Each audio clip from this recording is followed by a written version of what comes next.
Class 11 second semester ইতিহাস বিষয়ের দ্বিতীয় অধ্যায় বা ইউনিট 5 হলো চেঞ্জিং কালচারাল ট্র্যাডিশনস, অর্থাৎ বাংলায় পরিবর্তিত সাংস্কৃতিক ঐতিহ্য। আজকের এই স্পেশাল ভিডিওটিতে আমরা এই অধ্যায় থেকে চূড়ান্ত গুরুত্বপূর্ণ একটি সেরা প্রশ্ন নিয়ে বিস্তারিতভাবে আলোচনা করব।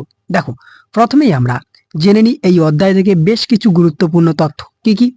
1 নম্বর হলো এই অধ্যায় থেকে তোমাদের 3 মার্কের 2টি প্রশ্ন, অর্থাৎ 3 দুগুণে 6 নম্বর, 4 মার্কের একটি প্রশ্ন পরীক্ষায় করতে লাগবে। তাহলে তোমাদের মোট এই অধ্যায় থেকে দ্বিতীয় অধ্যায় বা ইউনিট 5 থেকে তোমাদের 10 নম্বর কিন্তু মোট পরীক্ষায় প্রশ্ন উত্তর পর্ব করতে লাগবে। ক্লিয়ার? তার মানে তোমাদের 3 নম্বরের 2টি প্রশ্ন এবং 4 নম্বরের একটি প্রশ্ন করতে লাগবে। তোমাদের 8 মার্কের কিন্তু কোনো প্রশ্ন এই অধ্যায় থেকে আসছে না। ক্লিয়ার? তো দেখো, আজকের এই ভিডিওটিতে আমরা বাছাই করা সেরা একটি প্রশ্ন নিয়ে এসেছি, যেটি WBCS বোর্ড, অর্থাৎ তোমাদের যে বোর্ড, সেই বোর্ড কর্তৃক প্রকাশিত নমুনা প্রশ্নপত্র রয়েছে। তাই অবশ্যই বেশিরভাগ স্কুলের প্রশ্নপত্রে তুমি কিন্তু এই প্রশ্নটি পাবে। ওকে, তো ভিডিওটি প্রথম থেকে শেষ পর্যন্ত দেখতে থাকো। ভিডিওটি ভালো লাগলে অবশ্যই একটি লাইক করে দিও, বন্ধুদের মাঝে শেয়ার করো, আর চ্যানেলে নতুন হয়ে থাকলে সাবস্ক্রাইব করে দিও। ওকে, তো দেখো, ইতিমধ্যে আমরা ইতিহাস বিষয়ের একাধিক সাজেশন প্রোভাইড করেছি প্রথম অধ্যায় এবং একাধিক নোটস প্রোভাইড করেছি। যদি তুমি এখনো না দেখে থাকো অবশ্যই আমাদের প্লেলিস্টে গিয়ে দেখে নিতে পারো। তো দেখে নাও আজকের এই স্পেশাল প্রশ্নটি এবং এর টু দ্য পয়েন্ট আনসার। কি প্রশ্ন?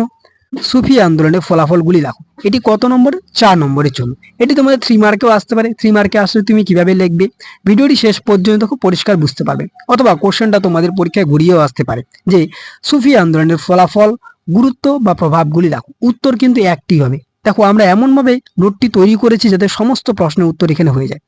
কিভাবে তুমি লিখবে? প্রথমে খুব সুন্দরভাবে একটি সূচনা দেবে। সূচনার মধ্যে কি লিখবে? মধ্যযুগের ভারতীয় সমাজে সুফি সাধকদের প্রভাব ছিল অপরিসীম। কেবল ভারত নয়, পৃথিবীর নানা দেশে এই মতবাদের এক সুদূর প্রসারের প্রভাব দেখা যায়। এরপর পয়েন্ট করবে ফলাফল, গুরুত্ব বা প্রভাব। যদি পরীক্ষায় আসে তুমি প্রভাব পয়েন্ট এখানে করবে। এরপর তুমি রোমান হরফে বা 1, 2, 3 নম্বর দিয়ে তুমি পরপর পয়েন্টগুলো লিখতে থাকবে। ওকে, দেখো 1, 2, 3 নম্বর দিয়ে আমরা খুব সুন্দর করে টু দা পয়েন্ট লিখেছি, একদম সহজ সরল ভাষায়। যদি তুমি একবার পড়ো, আশা করা যায় তোমার একবারই তোমার কাছে জলের মতো পরিষ্কার হয়ে যাবে। ওকে, তো দেখে নাও সবশেষে কি থাকছে। দেখো, সবশেষে থাকছে মূল্যায়ন। এই মূল্যায়নটি তুমি কি লিখবে? সুফিবাদের অনিবার্য পতন হওয়া সত্ত্বেও বলা যায় সুফি সন্তরা ধর্ম ও সংস্কৃতি ক্ষেত্রে যে অবদান রেখেছিল তার তাৎক্ষণিক প্রভাব আরব ভূখণ্ডে পড়লেও তা পারস্য, তুরস্ক, ভারত, পাকিস্তান, বাংলাদেশ সহ এশিয়া, আফ্রিকা, এমনকি আমেরিকা মহাদেশের বিভিন্ন দেশের উপর পড়েছিল। খুব সুন্দরভাবে এই মূল্যায়নটি তুমি লিখবে। তাহলে কিন্তু তোমাদের পরীক্ষায় যদি 3 নম্বরে আসে তাহলে তুমি মাত্র 3টি পয়েন্ট করবে, অথবা 4 নম্বরে যদি আসে তুমি অবশ্যই 5টি পয়েন্ট করলে খুব ভালো। তুমি 4টি পয়েন্টও করতে পারো। এই 4টি যে পয়েন্ট পরপর 1 নম্বর 2 নম্বর করে দেওয়া আছে সেগুলি তুমি লিখে আসলে একেবারে ফুল মার্কস পাবে।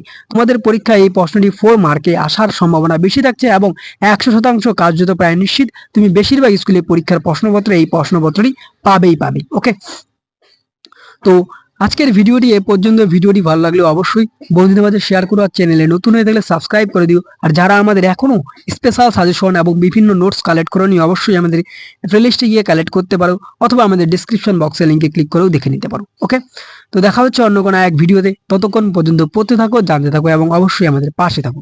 এতক্ষণ পর্যন্ত ভিডিওটি দেখার জন্য অসংখ্য ধন্যবাদ। Thanks for watching.